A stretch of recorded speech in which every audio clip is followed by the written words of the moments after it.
चोपड्यात समाजकार्य महाविद्यालयात पर्यावरणीय आव्हाने आणि सद्यस्थिती या विषयावरील एक दिवसीय राष्ट्रीय परिषद संपन्न।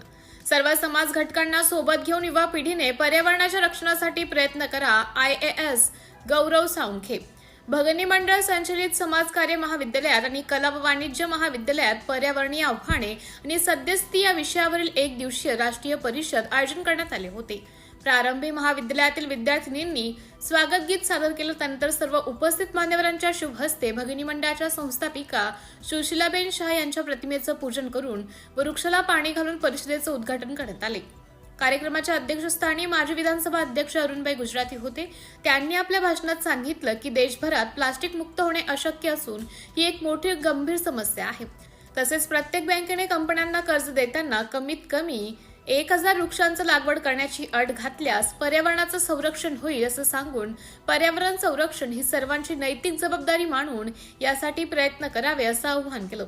तर उद्घाटक म्हणून मुख्य कार्यकारी अधिकारी तथा IAS गौरव साळुंखे होते। त्यांनी आपल्या भाषणातून सांगितलं की सर्व समाज घटकांना सोबत घेऊन युवा पिढीने पर्यावरणाच्या रक्षणासाठी प्रयत्न करावा। प्रत्येकाने वाढदिवशी एक तरी झाड लावा असं आवाहन केलं। जिल्हाभरातील विविध तज्ज्ञ व्यक्ती व संशोधक यांनी या परिषदेत 60हून अधिक संशोधन पेपर सादर केले। त्यांचं प्रकाशन देखील परिषदेत करण्यात आले। यावेळी प्रमुख पाहुणे तथा बीज भाषक प्राध्यापक डॉक्टर रमेश जारे, संचालक TISS तुळजापूर, राजेंद्र नवरे व्यवस्थापन परिषद सदस्य, पूनम गुजराती अध्यक्ष भगिनी मंडळ, सहसचिव अश्विनी गुजराती, युवा उद्योजक आशिषभाई गुजराती, प्राचार्य डॉक्टर ईश्वर सोंदाणकर, उपप्राचार्य डॉक्टर आशिष गुजराती, समाजकार्य अभ्यास मंडळाचे अध्यक्ष डॉक्टर जगदीश सोनवणे, प्राचार्य डॉक्टर विष्णू गुंजा आदी मान्यवर उपस्थित होते। पुढील सत्रात विविध तज्ज्ञ व्यक्तींनी पर्यावरणीय आव्हाने व सद्यस्थिती या विषयावर अनमोल असं मार्गदर्शन केले। कार्यक्रमाचं सूत्रसंचालन डॉक्टर संबोधी देशपांडे यांनी तर उत्तम सोनकांबळे यांनी आभार मानले। परिषदेच्या यशस्वीतेसाठी डॉक्टर विनोद रायपुरे, डॉक्टर नारसिंग वळवी, प्राध्यापक अनिल बाविस्कर यांनी परिश्रम घेतले। सिटी इंडिया न्यूज साठी प्रतिनिधी विश्वास वाडे चोपडा।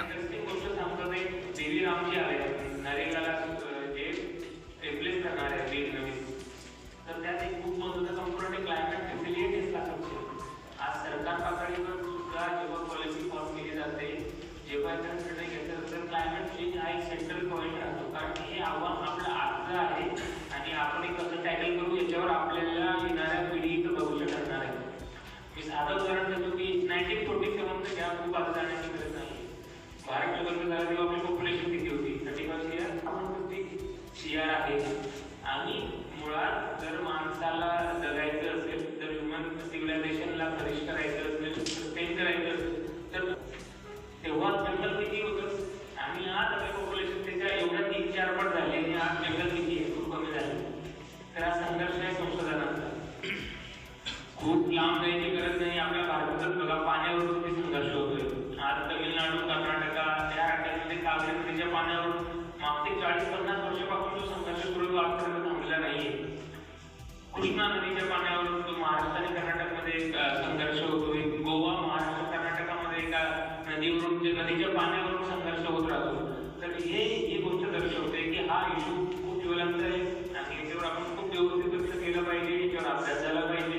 आणि जर आपण आज याच्यावर अभ्यास केला आणि सोल्युशन काढलं तरच आपल्या उद्याच्या पिढीला आपण काहीतरी चांगलं फ्युचर देऊ शकेल, नाही तर खूप प्रॉब्लेम्स होतील।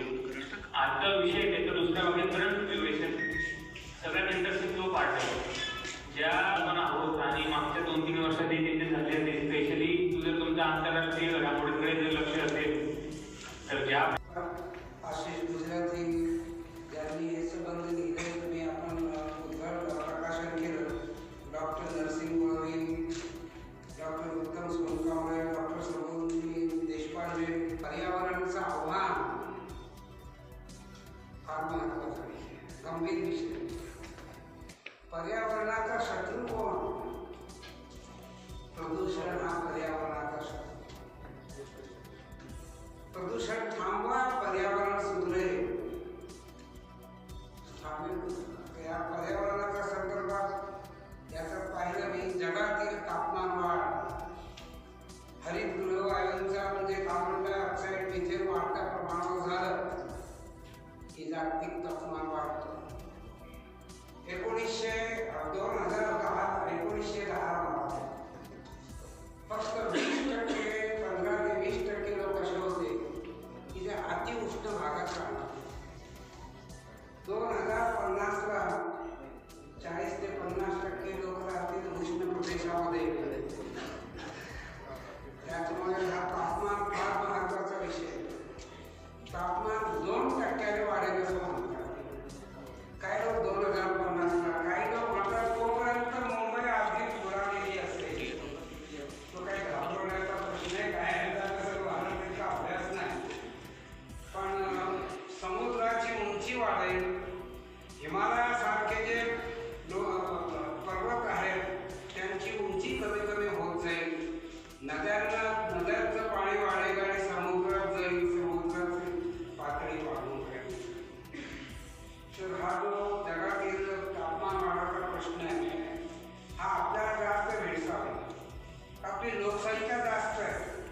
आधीच उष्ण असा हा देश आहे, तो अतिउष्ण झाल्यानंतर काय होईल?